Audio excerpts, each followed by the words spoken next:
was enough drop speed that they couldn't shoot you or falling too fast. If you did it wrong, because it's a 2-blade helicopter, the blades would flex if they stopped and you could cut the tail of the helicopter off. This wasn't anything they were trained on. It was taught by other guys there, and they'd say, this is what we do so don't get shot. Welcome to the Aviation Mentors podcast, the podcast that takes your dreams of flight and turns it into reality.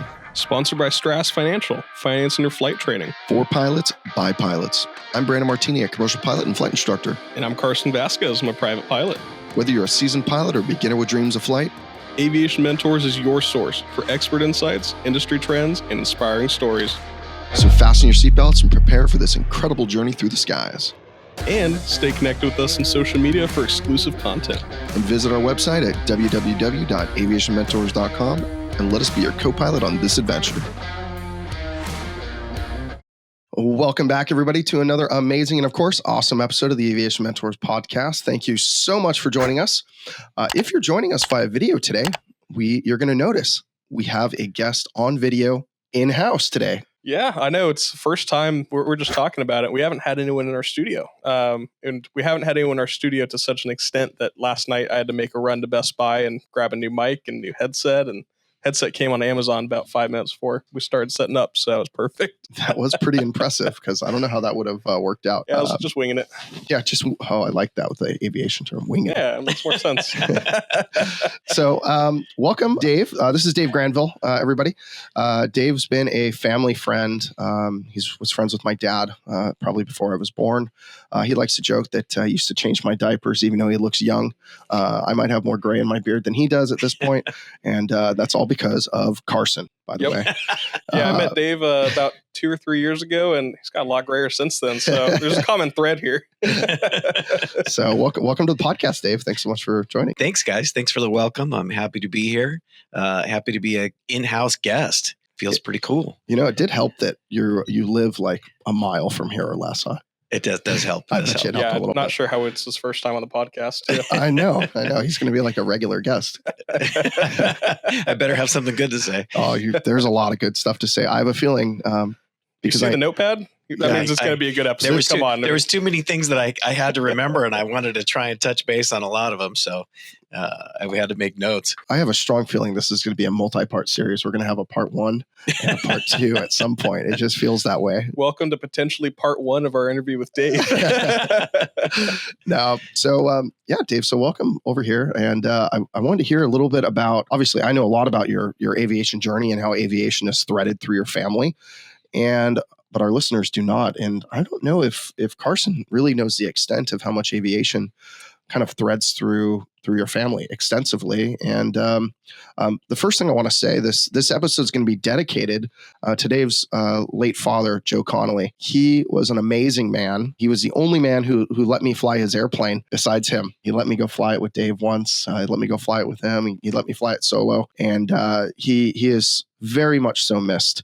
So just wanted to tell you this episode's definitely dedicated to Joe. Thanks, Brandon. I appreciate that. And I'm sure he would too. He was a neat guy. We all loved him. To start with my aviation side of my family, I was lucky. I come from several war heroes. My grandfather being the first on my mom's side. He was a infantry guy that glided into Nazi-occupied territory in Europe and did reconnaissance for 3 weeks and lived. And they basically crashed into the snow, buried the glider, and went to work. He made it out, went through the Battle of the Bulge after that, and was an amazing, nice, sweet guy for all the bad things that he had seen. And he was also very respected by my father, who was also a military hero. My dad, Joe, graduated high school in 1966 and decided that he wanted to enlist into the military versus being drafted because he had a better chance of becoming a pilot. He joined the Army right after high school, went in and went to Fort Walters for helicopter training.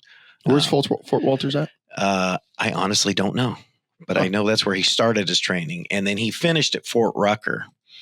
We have a solo hat right here, which states when he left, when he soloed.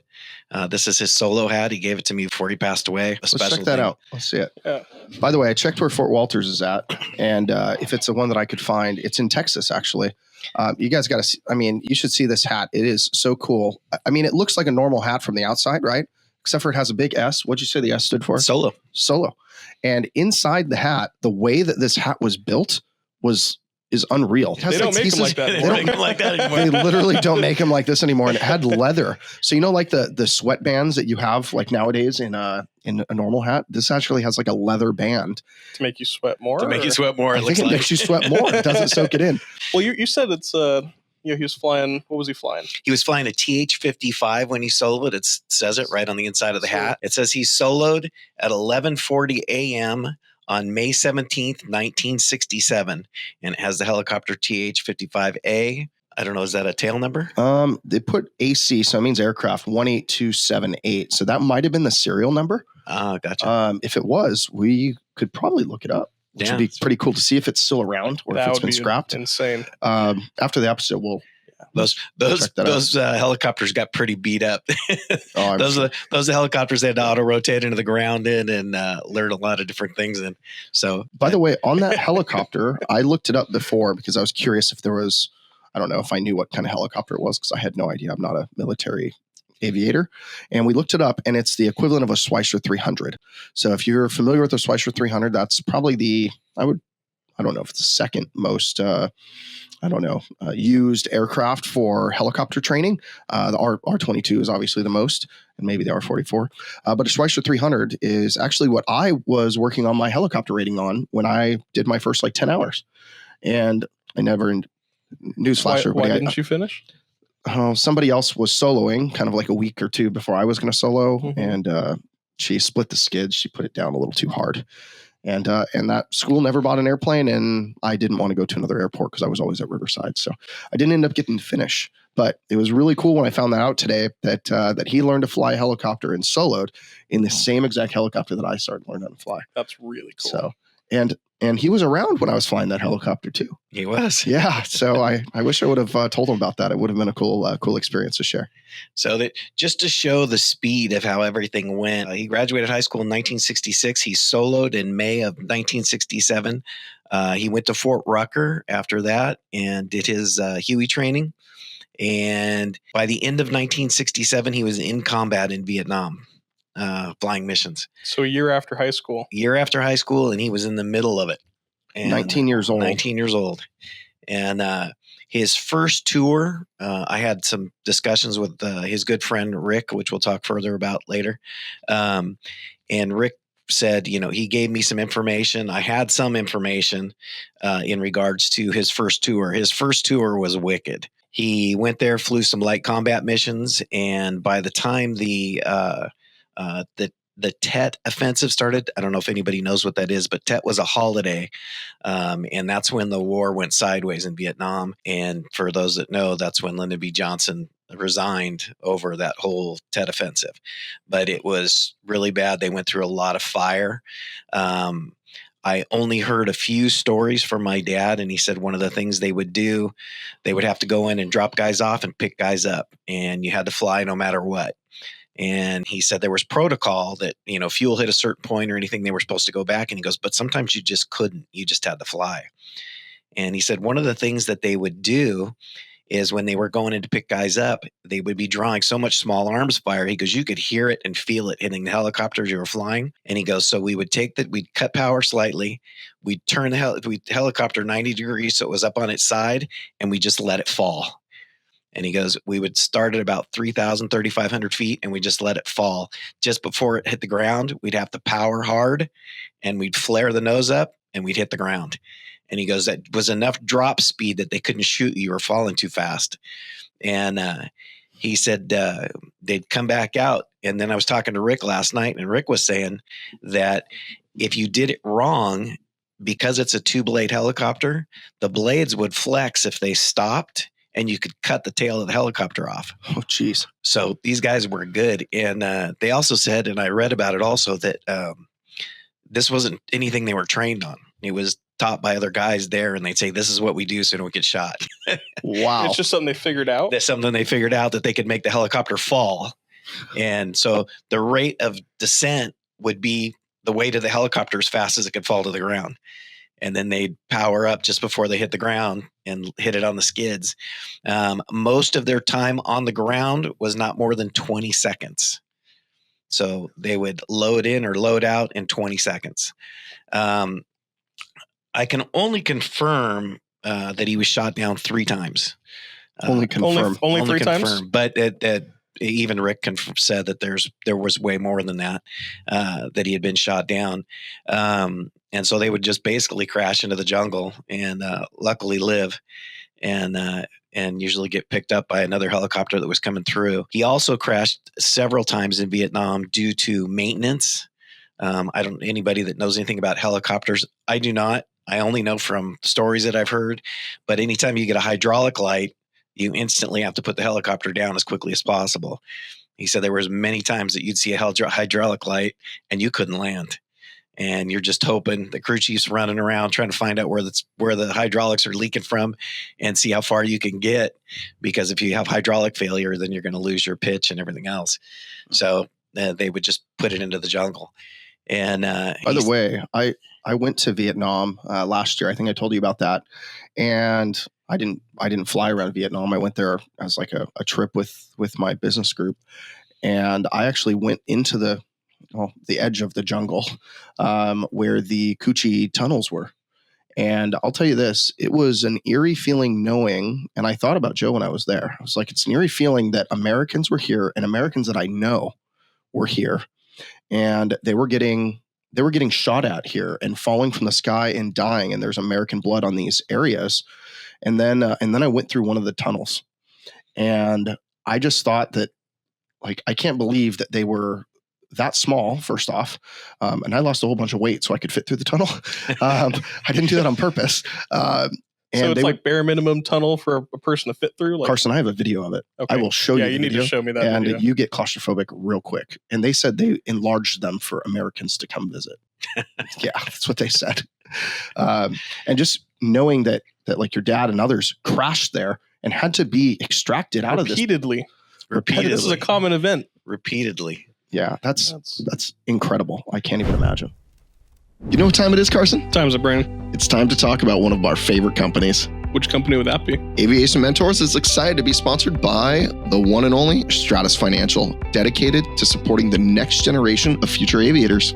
You know, Stratus Financial really understands the financial challenges that students face in pursuing their aviation dreams. That's why they offer student loans specifically tailored to aspiring pilots. With competitive rates and flexible repayment plans, Stratus Financial helps take your aviation education to new heights. So go visit their website today at www.stratus.finance. Just to be clear, that is not .com, it's .finance. And embark on your journey towards a sky full of possibilities. Carson, it's time to get back to what we do best. The show. They had crash protocol with radios and things like that because they didn't want the enemy to get their radios and things like that. And he goes, if you were too deep into things, you may have to destroy a perfectly good helicopter just so that the enemy couldn't get it. And he said they would blow and go, get out. And I don't know exactly what the whole protocol was to destroy a helicopter or at least damage the radios enough that they couldn't be used. But he said you'd have to do that and get out. He said he also ran out of fuel, even though they had fuel protocols that they couldn't go past. He said when you had to get guys out, it was like, oh crap, we got to keep going. And he said, sometimes you'd only take guys a half mile. Pick them up, pull them out, go a half mile, dump them, go back. And then you go, okay, I can pick these guys up, I can drop them, and I can go back.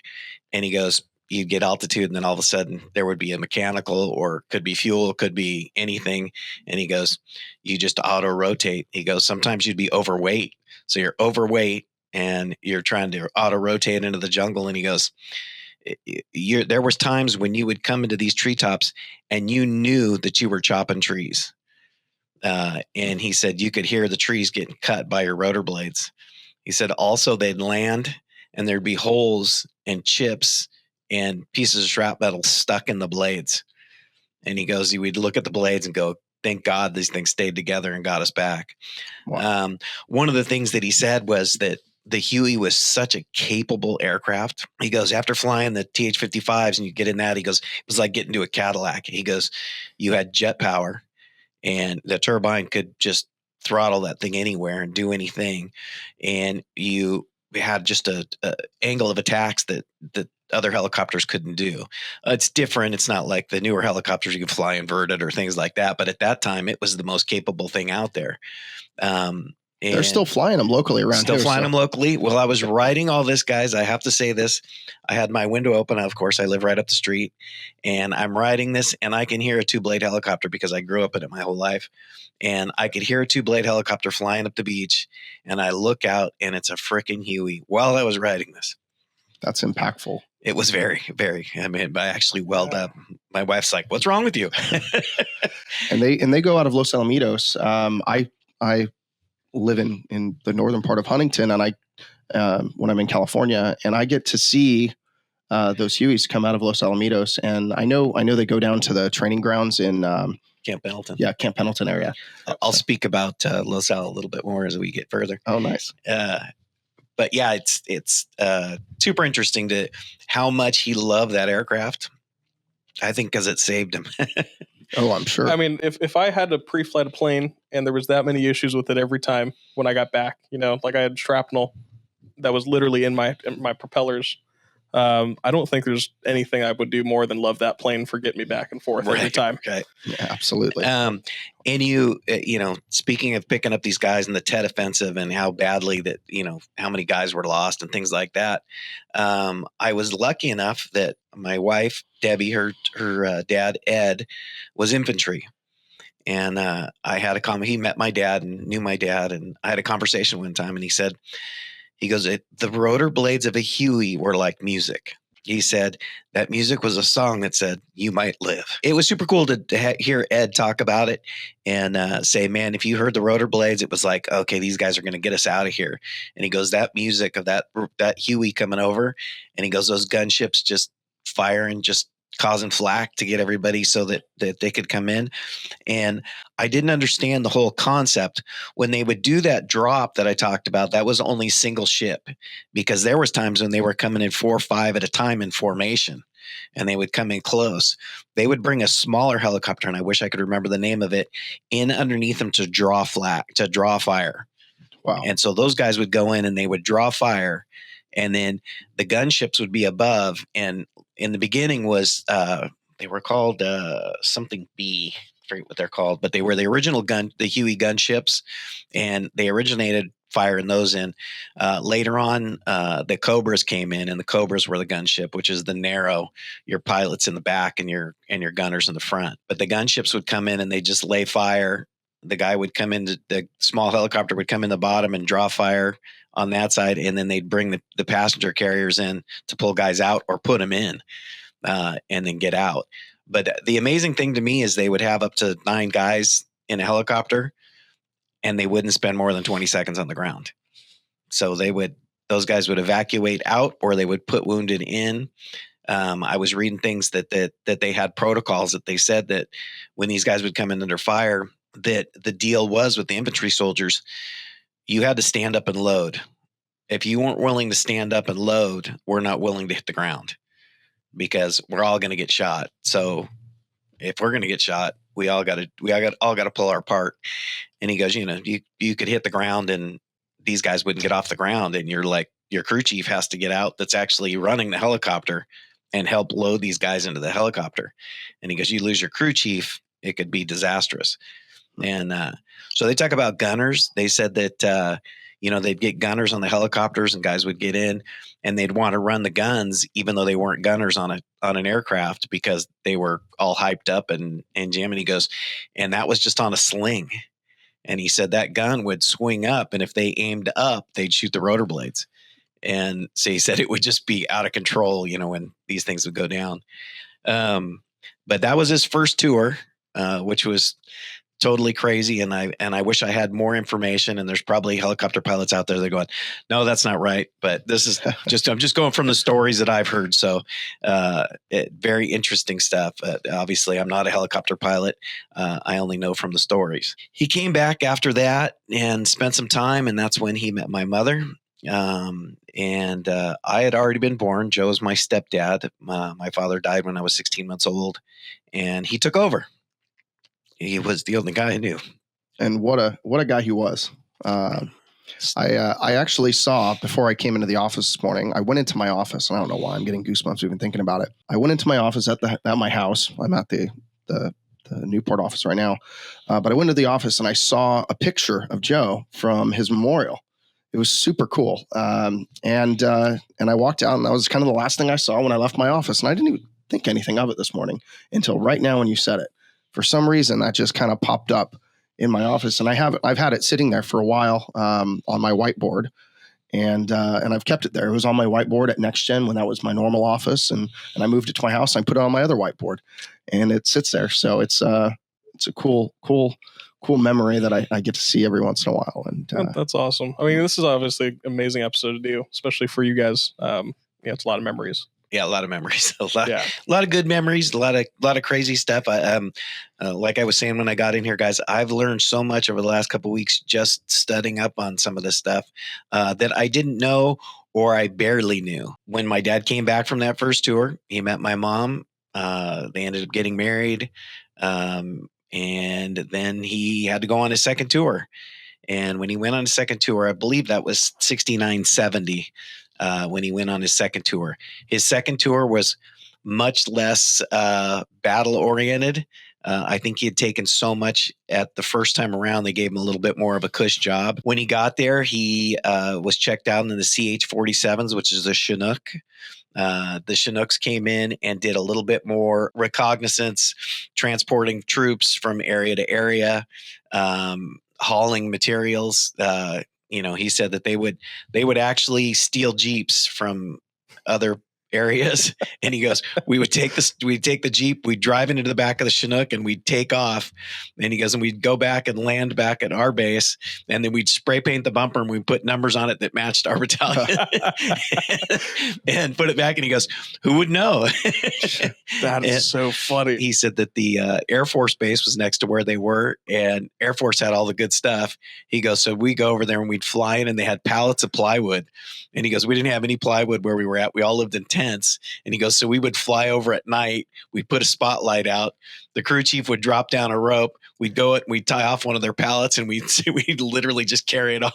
No way. And so he told some pretty good stories. But when he was in that area, that's when he met Rick Dickinson. Rick Dickinson is a great guy. Rick filled me in on a lot of these stories and things like that. He said they had a great relationship, and he just could not talk more about how great of a pilot my dad was and what an aviator he was.